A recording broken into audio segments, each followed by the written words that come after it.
Alright, so I didn't make any video of that fire. And I might explain about that later, but check it out. Look, there's a bum fire. Yeah, I'm driving through the zone, and the bums got fires. And I see a lot of bums camping down here. It's a really big thing a couple of years ago that they cleaned up the zone, but I'm seeing bums squatting down here again. So I guess it's not as cleaned up as they claimed it is. Oh my gosh, I haven't come this way in quite some time, and the street doesn't go through anymore. That street doesn't go through anymore. There's a big crane up there, which tells me they're building some fancy big ass buildings. So, it's 6:08 a.m. I don't understand why when I hit record to record video, my car is treating it like I'm receiving a call, and it turns off my music, and it acts like I got the hands free on a call. I don't know what to think about that. I've never had that happen before. So obviously some kind of setting or something that changed. Of course, I've got a different phone now. I don't know if I mentioned that. No, I haven't mentioned that. In fact, I don't think I've really vlogged since I got the new phone. Anyway, it's Sunday, April 19th, 2026. Still 6:09 a.m. I should really explain what happened when I. So what happened between last video and this video? Quite a lot. I put my car on the charger, and right as I was getting ready to do that, I got a call from Cliff, whom I haven't heard from in a while, and really didn't talk to him much. In fact, I should probably call him back, but not sure if I'm going to this morning because it's kind of past my bedtime.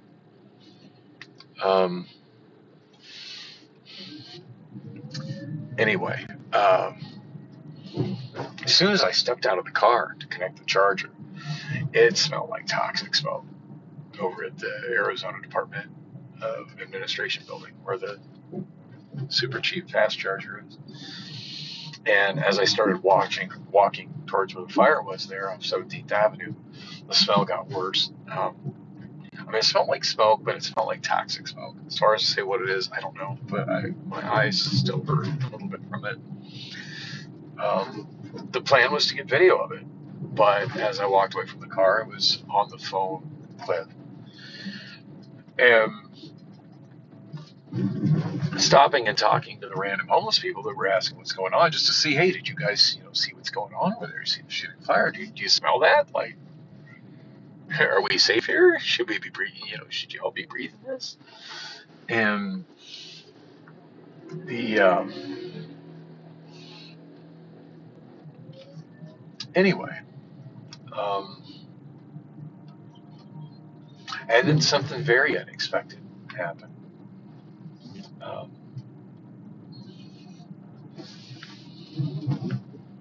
One of the homeless people recognized me.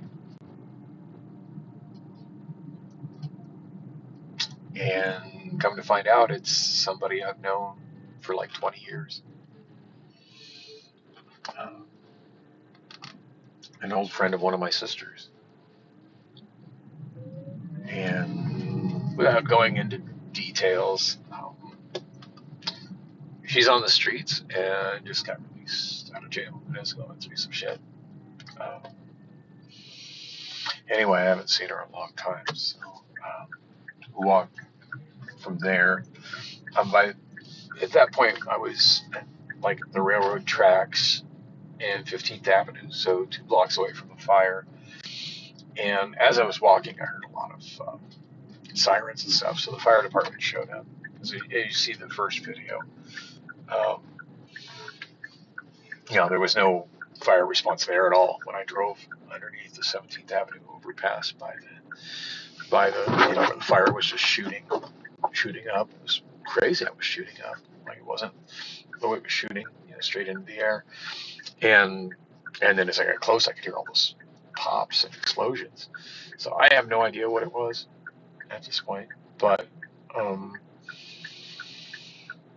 God, I can still smell that toxic smoke smell. Kind of taste it on my teeth. It's pretty gross. Um, anyway, um, by then I realized I really wouldn't be able to get much closer to the fire since the fire department was there, and running into my sister's old friend whom I haven't seen in, gosh, probably a decade. It hasn't been that long.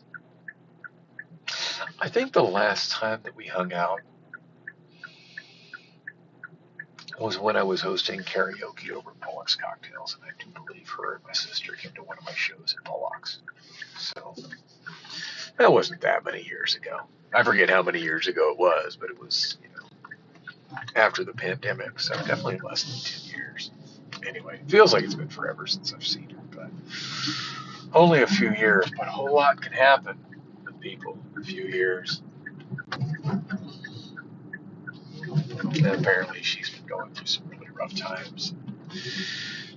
And yeah, I mean, I don't know, it feels like back when I used to hang out with her a lot, she was married, and I think that was over by the time I saw her. She came over with my sister to my show at Mohawks. Anyway, I don't want to get into a whole bunch of her personal stuff, but it was a good time to see her, and I haven't seen her in a long time. Um,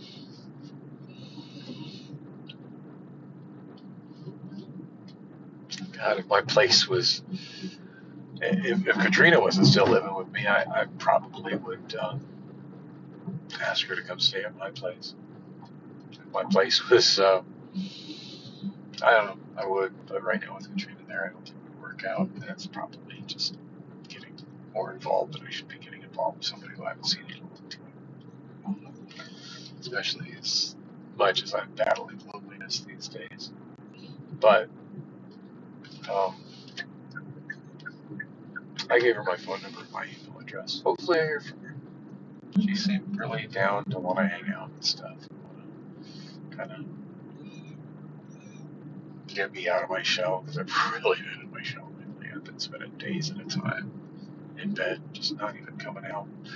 And for a while there, anytime I had extra time, I came out and drove on roadie, but just lately I've been so bummed. I haven't really been feeling up to doing that. It's what I should be doing right now, but I'm tired. Um, 89% on the car. I think I charged it up to like 92 or 93. But I did put. I'm not really sure how the bus fare works now. Things are so different now. But I got a copper card and put $10 on it for her. So that should help her out. She seems determined to find work, although she didn't seem to really have any leads. But apparently she's working with counselors there at the cow shelter in the old,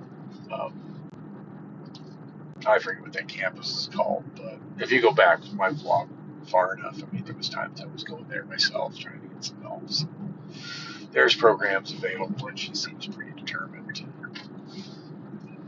take care of herself. I don't know what's going to come out of that. It's a pretty odd way to reconnect with her. Um, so consequently, yeah, I didn't shoot any more video of that fire like I wanted to. And maybe I'll hear on the news as to what it was, but I don't think it was that big of a fire.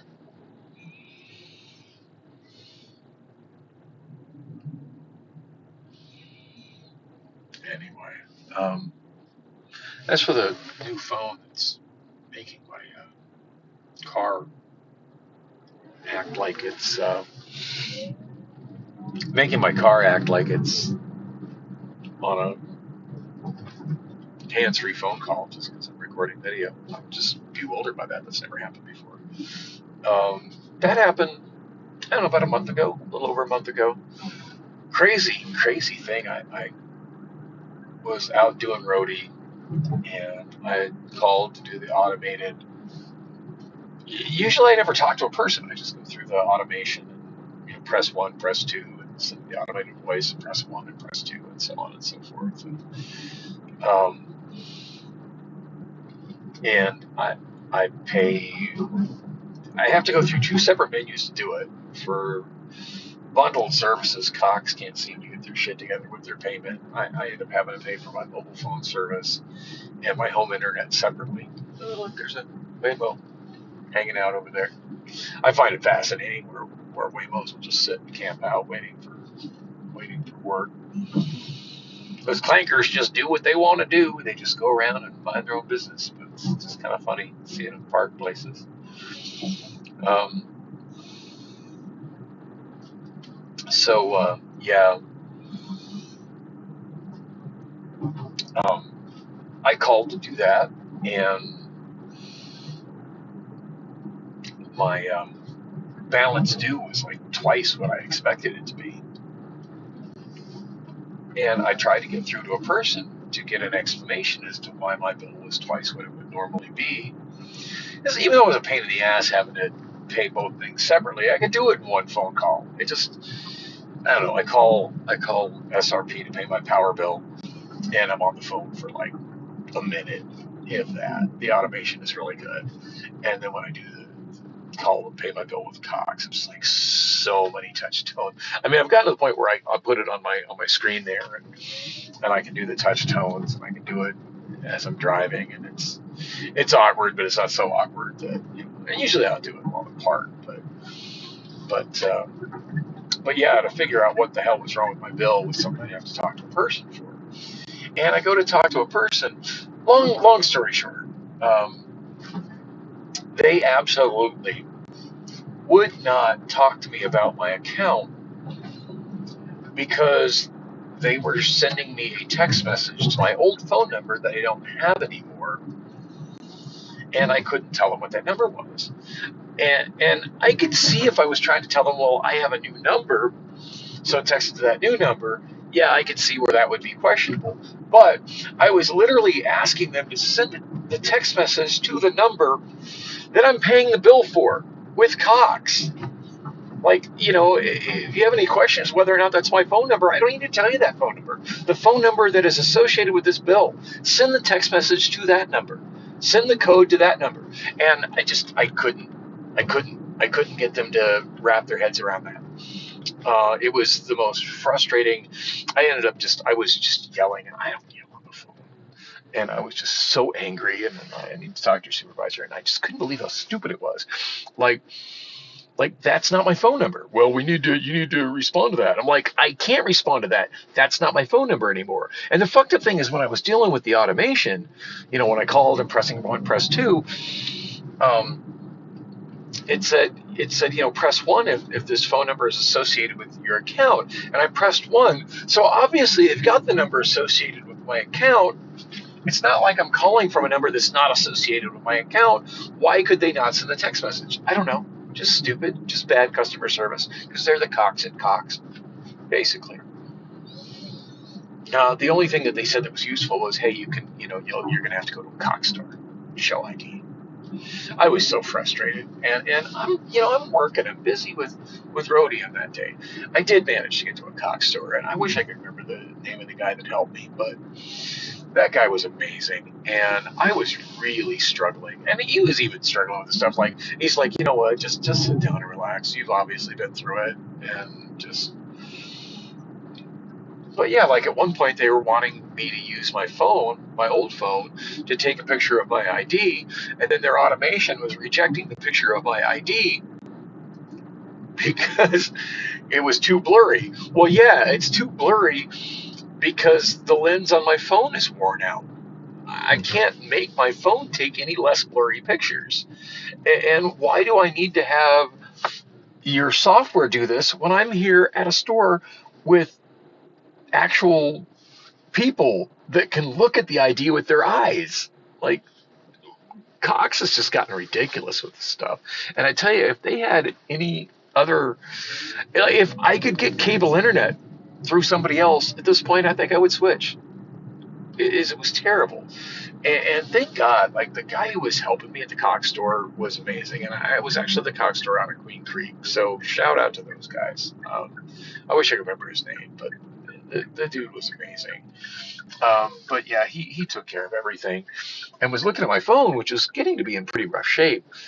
In fact, I got it right here. It's blue rectangle number, I don't know. I've lost count of how many days I've had. As you can see, the screen's kind of, you can't really see it, but the whole top of the screen is pretty cracked up. And, but the worst thing is that these plastic lens covers are pretty scratched up just from being in my pocket all the time. So it takes pretty blurry pictures.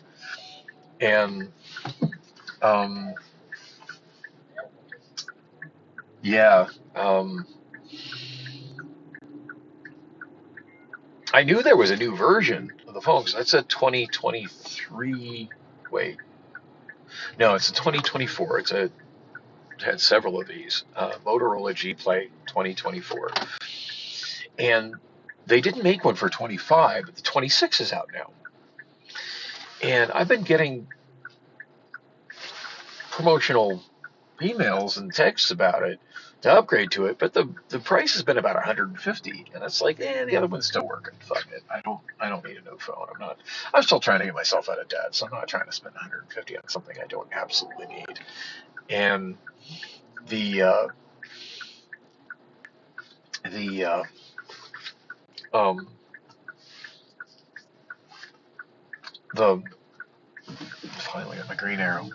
The Anyway, while I was there trying to take care of my phone bill. Oh, and to come find out, the reason the bill was twice as expensive is because I was on a promotion and it ended. It was what it was, and he was putting me on a new promotion, so my bill definitely went up. But it was going to go up from being like $48 to like $74, which it sucks. But I mean, everything's more expensive these days. But that's a whole lot better than like the 120 or whatever they were asking for. So, whatever. It's, at least my thing is, I just want some freaking clarification. Hey, look, it's another EV6. Um, anyway, which I couldn't even get. Like they wouldn't give me any information when I called Cox on the phone because they couldn't text message a phone that I no longer have that I never had service with them, and I couldn't convince them to text message the phone that I have through Cox. I mean, I could get it if I was trying to do it on like some burner phone or something. That would sound sketch. But like, hello, I am a Cox customer. I've had a phone with Cox for 2 years. Send a text message to that phone. I shouldn't even have to tell you the number of that phone. It's part of my account. I don't know. Fucking ridiculous. It used to be you could call them on the phone and take care of anything. Now it's just they thinking with their policies and not their brains. And the fucked up thing is, remember when I used to talk about what was her name? Brittany. I got my Obama phone, and it was Brittany's old phone number. And I used to get so much stuff. I'm thinking, you know what? Yeah. So if somebody picked up an Obama phone and got my old phone number, like they would be able to do all that stuff. Like I could have done anything with Brittany's accounts, but I couldn't do it. I couldn't do it on my own Cox phone. Fucking ridiculous. Anyway, well, some police activity under there, but they're probably fucking with the bums under there. It's an area where there's regularly squatters. So my old friend, she said that the city of Phoenix has been um, going to homeless people and giving them the choice of either rehab or jail. Probably not a bad idea. I mean, I feel bad criminalizing homelessness, but um, the majority of the people that are homeless on these streets are on drugs, and being on drugs is a criminal thing, and that needs to be enforced.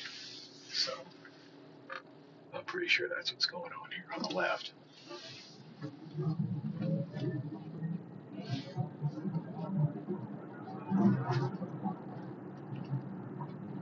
Oh yeah, yeah. I don't know if I caught it in my video, but they definitely had some bumps sitting on the curb, probably squatting over there.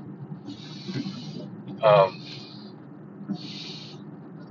so anyway, um, I'm sure I mentioned on some vlogs how my charge point key fob hasn't been working, and how there's car chargers that I used to use with the key fob that I can't use anymore because they're not on the ChargePoint app, but with the ChargePoint key fob, I could tap it and hit a charge on them.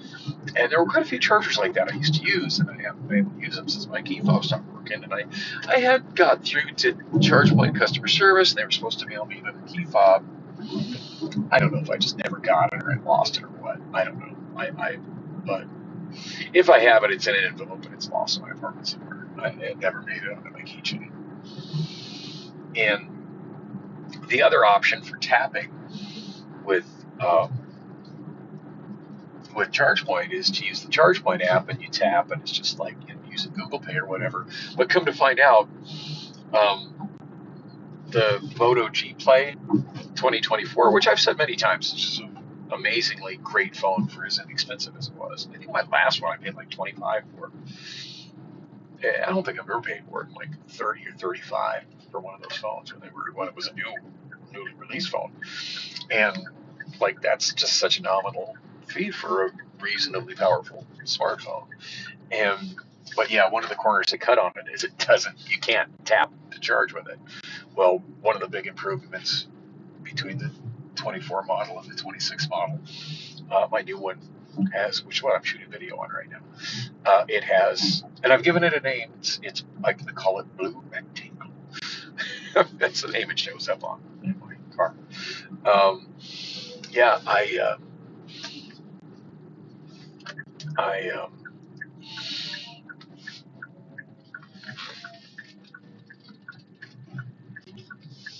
it taps to charge, so I've been able to tap now on ChargePoint, ChargePoint car chargers, which has been great. So I'm back to using some of these ones that are not listed on apps and cannot be started from apps. I'm able to start it by tapping my phone. So that's been a big life improvement. And being able to take clearer pictures is nice. I was expecting the Roadie would work a lot better on this phone, to be honest. It's more or less the same. That's a little disappointing. But anyway, I do like the phone. But the big kicker was when I was there talking to the guy from Cox about it. Um, and he mentioned the new one. I'm like, yeah, I've seen it. I said, I've been kind of waiting for a good deal. He goes, it's $10 right now. I'm like, wait, what? Yeah, sold. Because I think the last I looked, it was over 100. And I was thinking about it when it was over 100, but I just didn't feel like I needed to spend that kind of money. But for $10, it just kind of a no-brainer. So I've got that now. So now I need to figure out why when I shoot video, the car thinks I'm making a call. But I'm sure I can figure that out. But I'm not figuring that out right now. I'm going home. Anyway, thanks for listening to my drivel. And, will I hear back from my sister's old friend? I don't know. Maybe. Will she hook me up with a woman like she said she might? Maybe. I don't know. See what happens. Oh, yeah. My car wants to install some kind of an update. I guess now's a good time. I'm home.